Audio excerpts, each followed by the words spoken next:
Olá, meus queridos alunos, que é o professor Luiz Iago, e agora vamos dar início aqui à nossa aula, a nossa videoaula de Geografia de número 14, né? Vamos aqui para o livro 2, unidade 4, tema de número 4, que vai tratar sobre o Canadá, né? Página 310 e 311. Então, pessoal, vimos aí na nossa última aula a influência internacional dos Estados Unidos, né? Vimos aí de que maneira os Estados Unidos ele interfere no planeta através do seu grande poderio econômico, através do seu grande poderio militar, e agora nós começamos a adentrar aqui na análise de outra grande nação, de outra grande potência econômica, né, e industrial do continente americano, que vai ser o Canadá. Lembrando, o Canadá, juntamente com os Estados Unidos, vão compor ali aquela porção norte do continente americano. São basicamente os dois únicos países que formam a América do Norte, né? O México ali, ele, numa perspectiva geográfica, ele integra a América do Norte, né? Numa perspectiva econômica, ele já é mais vinculado às nações da América do Sul, ok? Apesar dele ter ali o acordo, apesar dele fazer parte, né? Apesar do México fazer parte do NAFTA, que é o acordo ali de livre comércio entre Estados Unidos, Canadá e México, mas também temos que analisar nessa regionalização do continente americano numa perspectiva histórico e social, onde o México é uma nação de colonização latina, né? É uma nação de colonização espanhola, certo? Então, integra ali o conjunto conhecido como a América Latina. Então, vamos lá, pessoal. O Canadá, em relação ao seu território e população, certo, pessoal? Os descendentes de britânicos e franceses, eles vão compor a grande maioria da população do canadense, certo? O Canadá ele foi colonizado tanto por britânicos, como também ele passou por um processo de colonização por franceses. Então, temos aí tanto britânicos como também franceses colonizando essa região aí conhecida como Canadá. Não é à toa que no Canadá existe mais de uma língua oficial, tanto o inglês como o francês são falados comumente em muitos pontos do país, certo? Então, outros grupos que vão formar ali a população canadense são os indígenas, os inuits, imigrantes europeus, asiáticos, latino-americanos, certo? Que complementam a composição multiétnica do país. Então, só lembrando um pouco do que nós já falamos sobre essa constituição étnica, né, do continente americano, nós não temos nenhum tipo de povo, né, de indivíduo no continente americano que não tenha uma herança europeia, indígena e africana. Todos nós, de maneira comum, certo? Independentes de sermos brancos, negros, né, ou então amarelos, pardos, morenos, todos nós temos a mesma constituição étnica. Todos nós descendemos em um primeiro momento de nativos indígenas, certo? Europeus e africanos, ok? Então, a composição multiétnica do continente americano ela está presente desde o extremo sul até o extremo norte do nosso continente, certo? Formando aí um povo muito diverso de composição multiétnica. Ok? Então, uma das características do Canadá vai ser a desproporção entre população do país, né, e o tamanho do seu território. O Canadá ele tem aí uma extensão territorial de 9.984.670 km², né? É um país maior do que o Brasil. O Brasil aí tem pouco mais de 8 milhões de km², o Canadá já tem quase 10 milhões de km², certo, pessoal? Então, é um país de dimensões continentais, um país de dimensão gigantesca, porém é um país que tem apenas 35 milhões de habitantes, cerca de 35 milhões de habitantes. Então, nós podemos dizer que o Canadá é um país grande, porém pouco povoado, né? Dado ali o seu pequeno contingente populacional, certo, pessoal? Então, ao longo ali da fronteira com os Estados Unidos, né, onde as condições climáticas do Canadá são mais amenas, vão se encontrar as maiores concentrações populacionais do país. O que acontece? O Canadá ele é um país que está muito situado ao norte do continente americano, então ele está muito próximo das zonas polares, ok? Quanto mais ao norte do Canadá, mais frio são as regiões. Se é mais frio, então aquele frio muito intenso que geralmente deixa as temperaturas caírem abaixo de zero, vão impedir a manutenção da vida, né, em muitas regiões do Canadá, e vão impedir também o desenvolvimento de atividades industriais e agrícolas. Então, grande parte da população do país vai se concentrar mais ao extremo sul do país, bem próximo à fronteira com os Estados Unidos, assim como também uma porção na costa oeste, certo? E outra porção na costa leste, porque são regiões que vão ter um clima bem mais ameno, um clima um pouco mais quente do que nas regiões mais ao norte do país. Isso vai ser mais favorável ao desenvolvimento da agricultura, à criação de animais, ao desenvolvimento de atividades industriais, de outras atividades econômicas e também à própria manutenção da vida.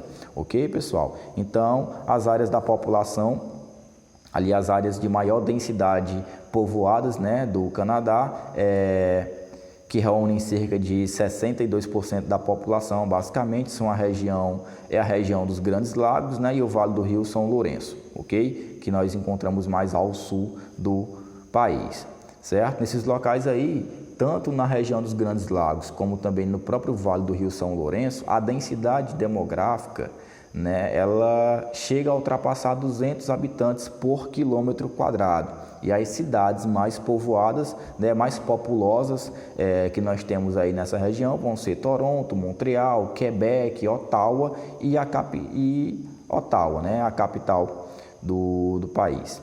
Então, o norte do território canadense, como eu já falei para vocês, é onde ocorrem ali os climas mais frios, já é uma região polar, né, por questão da proximidade com o Polo Norte, então é pouco povoado, né? A densidade demográfica nas regiões mais centrais do Canadá, mais ao extremo norte, mais central ao extremo norte e realmente ao extremo norte do Canadá, a densidade demográfica chega a ser menor do que 1 habitante por quilômetro quadrado em muitas regiões, certo?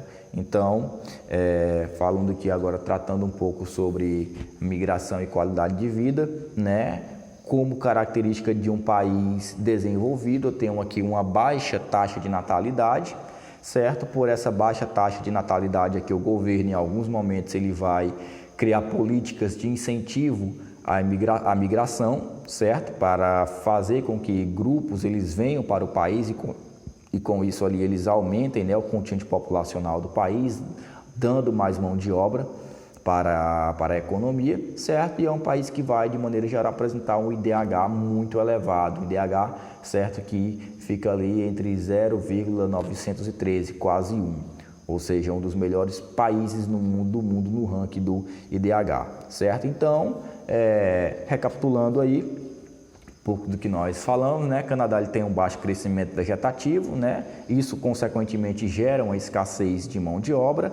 Para poder enfrentar esse problema de escassez de mão de obra durante a década de 1990, o governo ele cria essas políticas de incentivo à migração para facilitar a entrada de imigrantes no país, certo? Isso vai atrair aproximadamente 1 milhão de pessoas para o Canadá, pessoas que vão para o país ali interessados em oportunidades de trabalho, em viver em um país que oferece para eles um elevado nível, né, de vida. Porém, nos últimos anos, nós podemos perceber que o governo canadense ele tem feito algumas exigências aos candidatos à imigração que vão entrar no país. O governo canadense ele tem dado preferência por profissionais qualificados e profissionais, certo, de áreas das quais o país mais necessita de mão de obra. Ok, pessoal? 2014 aí, então, o Canadá ele ocupa essa 9ª posição no ranking do IDH mundial, né, apresentando um IDH acima de 9, que é um fator de atração de muitos imigrantes de muitas regiões do mundo, tanto da América Central, como da América do Sul, como também da Ásia, certo? É um grande polo de atração de imigrantes no continente americano. Não tão grande quanto a atração dos Estados Unidos, mas é um grande polo de atração também de imigrantes no continente americano. Ok? Com relação à economia canadense, nós temos aí a importância do extrativismo, né, e a presença de uma agropecuária moderna e altamente produtiva, certo? Porém, eu tenho uma industrialização que é muito dependente do capital dos Estados Unidos. Na verdade, toda a economia canadense, todo o processo de industrialização canadense é muito dependente do governo dos Estados Unidos. Não é à toa que grande parte das relações comerciais do Canadá são com os Estados Unidos, certo? Aí no mapa vocês podem perceber uma divisão das zonas econômicas canadenses, né? Você pode ver aí a pesca do salmão na costa oeste, mais ao sul, na divisa com os Estados Unidos, eu tenho um cultivo de trigo, né? da primavera. Essas zonas aí, em laranja eu tenho as zonas de pesca do bacalhau, as zonas em verde são zonas de extração de madeira, ok, pessoal? E lembrando, pessoal, o Canadá ele foi um país que por muito tempo extraiu madeira quase que de maneira indiscriminada, causando um fator muito grande de desmatamento.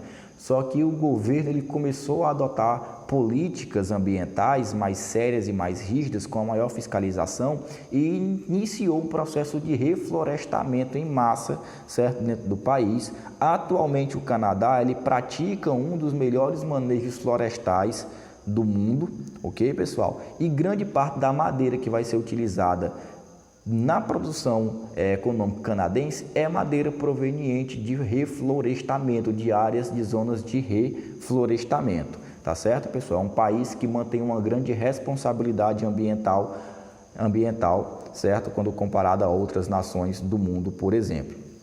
Então, quanto à extração vegetal e mineral, né, temos aí a exploração da taiga, ou então da floresta de coníferas, que também é conhecida como floresta boreal, que é um tipo de bioma muito característico de zonas polares, certo?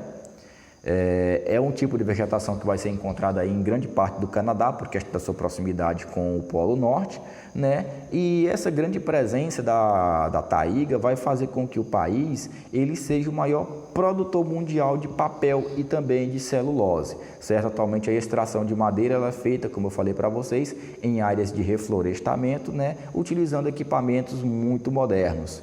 Quanto a outros recursos naturais, né, o Canadá ele também vai ter um subsolo muito rico em recursos minerais e também em recursos energéticos, né, como o urânio, como o cobre, o ouro, o chumbo, o zinco, o ferro, o petróleo, o gás natural, o carvão mineral, são todos recursos naturais que vão ser encontrados no subsolo do Canadá.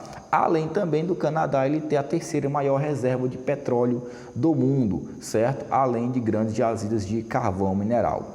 Com relação ao relevo, né, nós temos aí um relevo montanhoso ao oeste, o que vai favorecer a produção de energia hidrelétrica, né? E essa energia hidrelétrica ela vai constituir cerca de 60% da produção energética do país. Então, mais da metade de toda a geração de energia do Canadá vai provir, né, de meios hidrelétricos, vai provir de hidrelétricas, certo? Em relação à indústria e à agricultura, na agricultura canadense ela vai ser altamente produtiva e intensiva, ou seja, uma agricultura intensiva é aquela agricultura que vai ser pautada na grande utilização de tecnologia, de implementos agrícolas sofisticados, técnicas modernas de produção, agrotóxicos, fertilizantes, né, modificação genética de sementes para adaptar as plantas aos climas, para dar às plantas uma maior resistência a pragas, por exemplo, ok? Então, o Canadá ele se destaca na produção e exploração de grãos, como por exemplo trigo e também a cevada, é um destaque do Canadá. E após ali em 1945, a indústria canadense começa a receber grandes investimentos do governo dos Estados Unidos, que é quando a dependência canadense em relação à economia norte-americana, né, a economia dos Estados Unidos, ela começa a crescer, começa a aumentar ainda mais, certo, pessoal? E vai ser justamente ali, por questão desses investimentos dos Estados Unidos, né, que a indústria canadense ela também passa por um processo de desenvolvimento. Então, a região mais industrializada do Canadá vai estar localizada ali no Vale do Rio São Lourenço, próximo à região dos Grandes Lagos, né, já na fronteira com os Estados Unidos. Tá certo, pessoal? Que abrange basicamente essa zona em laranja para o comecinho dessa zona em verde que vocês podem ver aí no mapa, certo? Nessa porção do território aí, né, descrita no mapa para vocês, vão estar ali instaladas as maiores e mais modernas indústrias de alta tecnologia do Canadá, e a gente também pode dar um destaque, certo, lá para a região oeste do país, para Vancouver, certo? Que também é um importante centro industrial. Outro fator, outro ponto de exploração recente do Canadá é a exploração do seu subsolo nas regiões polares. Como acontece o processo de degelo das calotas polares por questão do aquecimento global, o nível das águas em algumas regiões podem aumentar, certo?